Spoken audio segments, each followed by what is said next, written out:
Yes ఒకసారి పాపారావు గారు. Yes sir చెప్పండి సార్. ఇవాళ మళ్ళీ కొత్తగా అనౌన్స్ చేశారు ప్రధానమంత్రి, కేంద్ర మంత్రులు, బీజేపీ పాలిత రాష్ట్రాల ముఖ్యమంత్రులు, మంత్రులు వాళ్ళ కాన్వాయిలు సైజులు తగ్గించారు. ఇంకేదో వర్క్ ఫ్రమ్ హోమ్ దీని మీద కూడా ఏదో అటువంటి నిర్ణయం తీసుకుంటామని చెప్పారు. గోల్డ్ కన్జంప్షన్ సంబంధించి 5% నుంచి 10% పెంచారు కస్టమ్స్ సుంకం. ఏమన్నా మన ఈ కరెంట్ అకౌంట్ డెఫిసిట్ ఏమైనా తగ్గించే తగ్గుతుందా దీనివల్ల, ఈ మెజర్స్ వల్ల? కరెంట్ అకౌంట్ డెఫిసిట్ ఈ సంవత్సరం చాలా ఎక్కువ ఉంటుంది అనేది అంచనాలు. ఇప్పటికైతే మొన్న అంచనాలు వచ్చినాయి 2% పైకి కూడా వెళ్లే అవకాశాలు ఉన్నాయి భారీగానే. అది సరే, దాని విషయం పక్కన పెడితే చర్చ మొదలైంది ఇక్కడ కాకుండా ఇందాక రకరకాలుగా వచ్చినాయి. ఎందుకంటే మనకి ఇప్పుడు ఈ చర్చ అంతా ఎలా మనం పొదుపుగా ఉండాలి, పెట్రోల్ డీజిల్ వాడకంలో, వంట నూనెల వాడకంలో, బంగారం కొనుగోలు ఆపాలి, ఇలాంటి రకరకాలు వీటిల్లో మనం ఎలా జాగ్రత్తగా ఉండాలని చాలా సూచనలు సలహాలు వచ్చినాయి. అయితే నేను అనేది ఏంటంటే, మెడ మీద కత్తి వచ్చిన తర్వాత, ఎవరు పెట్టారంటలేదు కానీ మెడ మీద కత్తి వచ్చిన తర్వాత అంటే గత్యంతరం లేని స్థితిలో చేసేదాన్ని పొదుపు అనరు. పొదుపు ఎప్పుడు మనం వాలంటరీగా పొదుపు చేస్తే అది వాలంటరీ పొదుపు. మనకి ఇప్పుడు పొదుపు మొత్తాలు ఎంత ఉన్నాయి, ఈ సంక్షోభం దీనికి అంతటి ముందు మన పొదుపు మొత్తాలు ఎంత పడిపోయినాయి? గత అనేక దశాబ్దాల కాలంలో లోయెస్ట్ పొదుపు మొత్తాలు భారతీయులకి పడిపోయి ఉన్నాయి. 5% ఇంకా పడిపోయింది, మధ్యమన కాస్త పెరిగినాయి. అదే కాకుండా అప్పులు, కుటుంబాలు తీవ్రంగా అప్పుల పాలై ఉన్నాయి.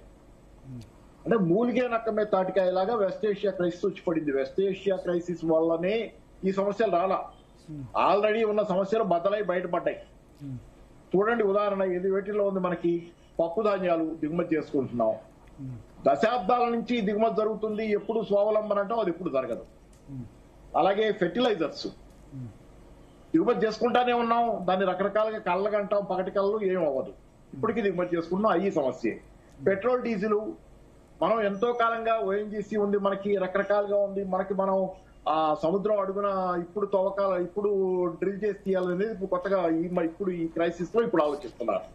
మనకి అండమాన్ దగ్గర నాకు తెలిసి అయితే గయానా ఏదో ఫీల్డ్ ఏదో ఉంది, అక్కడ ఎప్పటి నుంచో పెట్రోల్ ఉందనేది, క్రూడ్ ఆయిల్ ఉందనేది ఒక ఇది ఉంది. దాని మీద మరి ఎందుకు ఫాలో అప్ లేదనేది ఎవరికి తెలియదు. So we neglected the project. Petrol diesel అలాగే విదేశీ డిపెండెన్స్ పెరిగింది, తగ్గల.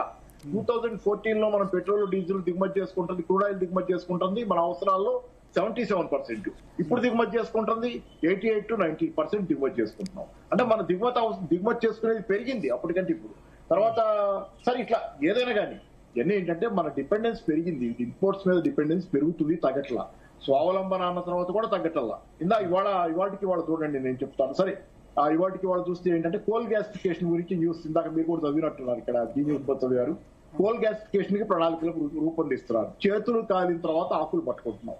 ఈ కోల్ గ్యాసిఫికేషన్ ప్రణాళిక ఎప్పుడుది? 2007లో యూపీఏ గవర్నమెంట్ ఉండగా కోల్ గ్యాసిఫికేషన్ కోసం ప్రణాళిక వేసి అలాగే వదిలేశారు దాన్ని. ఆ ప్రణాళిక ఏమో అమలు కాల. తర్వాత 2020లో మోడీ గారు దాన్ని రివైవ్ చేశారు. కోవిడ్ కాలంలో చాలా ఇండస్ట్రియల్ యాక్టివిటీ పెంచుతాం అనే దీనిలో 2020లో రివైవ్ చేసి కోల్ గ్యాసిఫికేషన్ టార్గెట్ కూడా పెట్టారు. 100 MMTPA అంటే million metric tons per annum coal తో గ్యాసిఫై చేయాలి, కోల్ ద్వారా గ్యాస్ ఉత్పత్తి చేసుకోవాలని ప్లాన్ చేస్తాం. అంటే ఇప్పుడు ఎల్ఎన్జీ ఏదైతే దిగుమతి చేసుకుంటున్నామో మధ్యప్రాచ్యం నుంచి అది కొరతలు ఉన్నాయి, ఈరోజు చాలా సమస్యలు ఉన్నాయి. వెహికల్స్ ప్రయాణానికి కానీ గ్యాస్ దొరకటం, అలాగే ఫెర్టిలైజర్ తయారీకి గ్యాస్ ఎల్ఎన్జీ కావాలి, అలాగే చాలా ఎలక్ట్రిక్ ప్లాంట్ లో కూడా కావాలనుకుంటే చాలా చోట్ల ఎల్ఎన్జీ అవసరం మనకి ఇండస్ట్రీలో.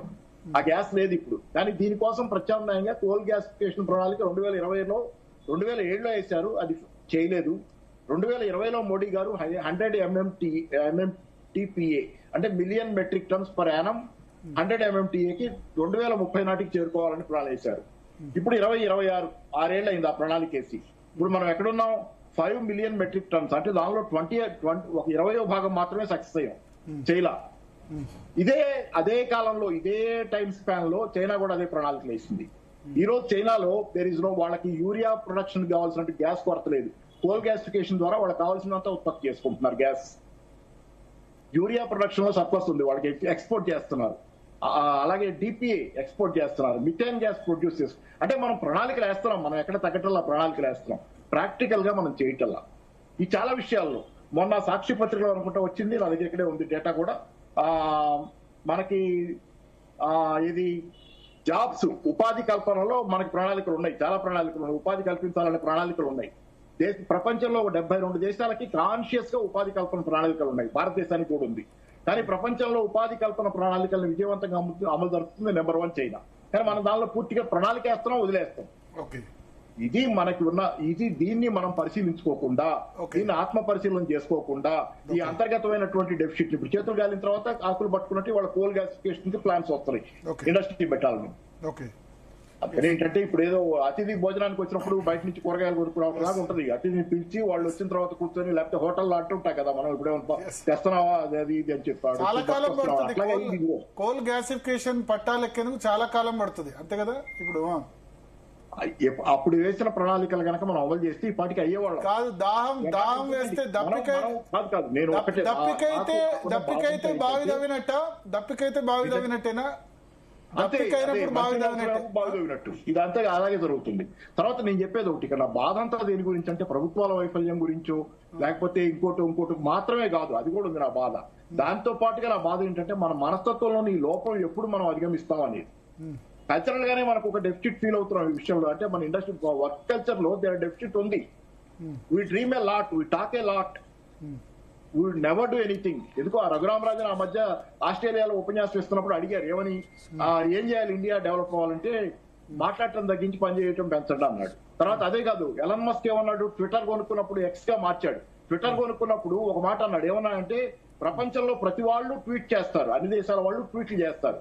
144 మాటలో ఏదో లిమిట్ ఉంది, ఆ లిమిట్ లోనే చేస్తారు. కానీ భారతీయులు ట్వీట్ చేస్తే 144 మాటలు సరిపోవు వాళ్ళకి, సీరియస్ గా ట్వీట్ చేస్తారు. దే ఆర్ వెరీ వెర్పోజ్ అన్నట్లు అన్నాడు. ఈ మాటల పోగులు, ఆధిపత్యం, ఒకళ్ళ మీద ఒకళ్ళు పెత్తనం చేసుకోవాలనే తాపత్రయం, కల్చరల్ గానే మనకి డెఫిసిట్స్ ఉండబట్టే పెత్తనం, ఆధిపత్య ధోరణి, రెండో వాళ్ళ మీద పెత్తనం చేసి సంతృప్తి చెందుతాం తప్పితే ఏదైనా సాధించాలనేది మనకు లేదు. ఇది నేను చెప్పడం కాదు, నేను ఇందాక కూడా ఒక టీవీ ఛానల్ చెప్పి మెకలాండ్ అని చెప్పి, డేవిడ్ మెకలాండ్ అని చెప్పి మేమనుకో చెప్పనివ్వండి, ఇది ఆయన మోటివేషనల్ థియరీస్ మీద స్టడీ చేశాడు. భారతదేశానికి వచ్చాడు, భారతదేశం అంతా తిరిగాడు, జపాన్, ప్రపంచం అంతా తిరిగాడు, అన్ని దేశాల్లో క్వశ్చనీర్స్ పట్టుకొని తిరిగి కాకినాడ కూడా వచ్చాడు. ఆయన చెప్పింది ఏంటంటే ప్రపంచంలో మేజర్ గా అన్ని దేశాల్లో ప్రజలకి 3 నీడ్స్ ఉంటాయి. Need for power, need for achievement, need for affiliation. అంటే నలుగురితో కలిసి ఉండాలనేది ఎఫిలియేషన్, నలుగురి మధ్య సంతోషంగా ఉండాలని. నీడ్ ఫర్ పవర్ అంటే రెండో వాళ్ళ మీద పై చేయగా ఉండాలి, రెండో వాళ్ళ మీద పెత్తనం చేయాలి. నీడ్ ఫర్ అచీవ్మెంట్ అంటే ఏదైనా సాధించాలి. దానిలో భారతదేశం గురించి మెకలాన్ చెప్పింది ఏంటంటే here there is a lot of need for power అని చెప్పాడు.